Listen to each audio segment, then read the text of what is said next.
Sales associate Gail Abel is suing her ex-boyfriend, account manager Tim Lemke, for money she invested in his home and the return of a cat.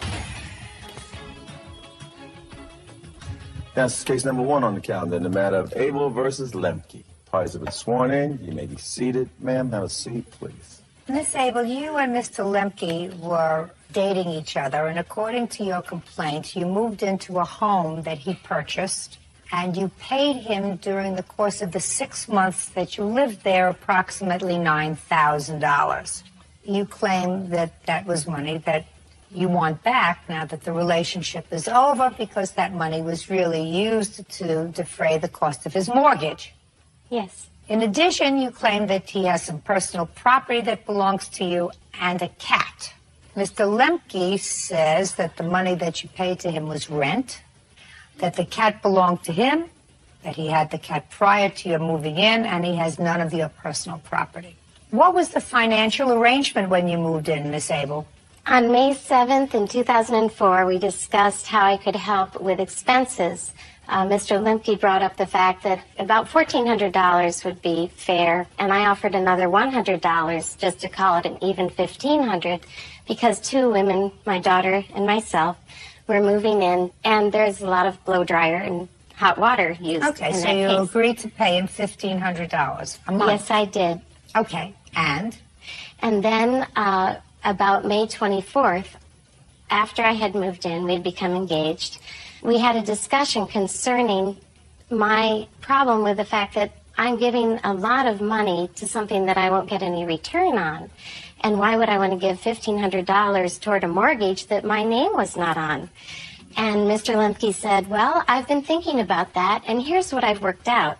And I have the notes that he jotted down that day to explain to me how this money was actually an investment into his property. Well, first tell me what he said to you.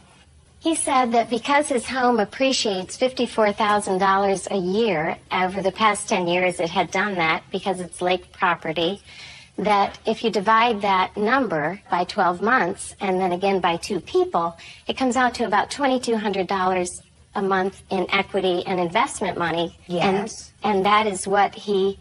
If your name was on the mortgage and if the house was titled in both of your names. That part was left out. The fact that he Well, said, I understand yes. that, but I understand it's left out of your story. Right, exactly. But he also mentioned on the same piece of paper in an email to the attorney that I'm willing to invest in his home and that upon sale of the home, I would receive the investment money back plus free equity. And that is also in the handwritten note that he gave me. Mm-hmm.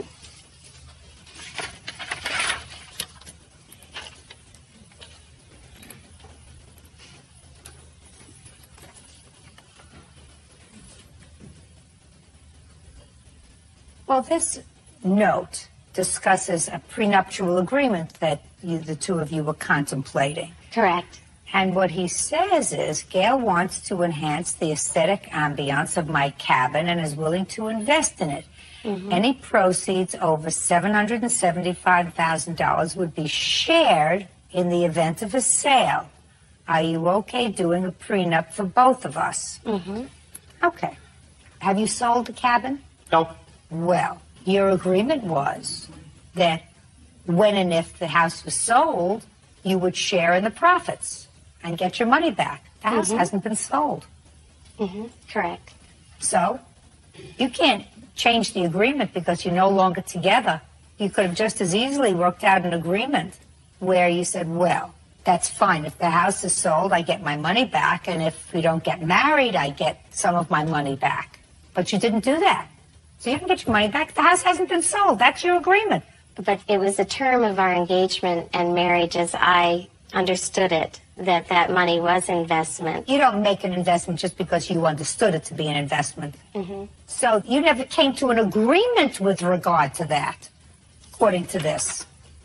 Now, you're not suggesting that Mr. Lemke agreed to support you and your daughter Oh, not at all. Good. Not at all. So that your $1,500 a month that you paid went for the roof over your head and your daughter's head, the electric that you say you used because you're two women that use more electricity for the heating or air conditioning or whatever else. $1,500 a month is reasonable. Get over it.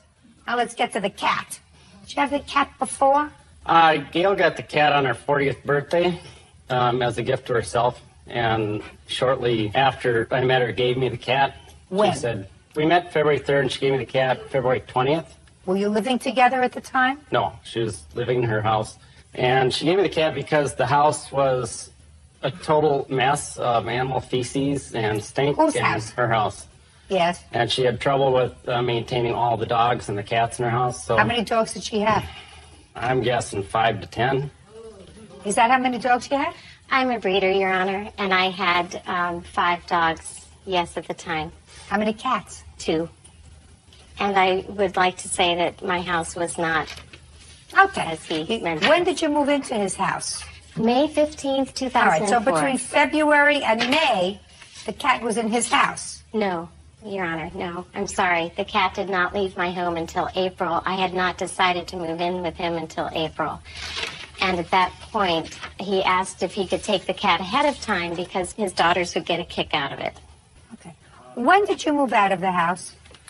November 26, 2004. And when you moved out of the house, did you take the cat with you? No, I couldn't, Your Honor. I had to leave in a hurry because of abusive behavior. Did you come back on the 27th for your cat? Just answer my question. Did you come back on the 27th for your cat? Not for the cat, Your Honor.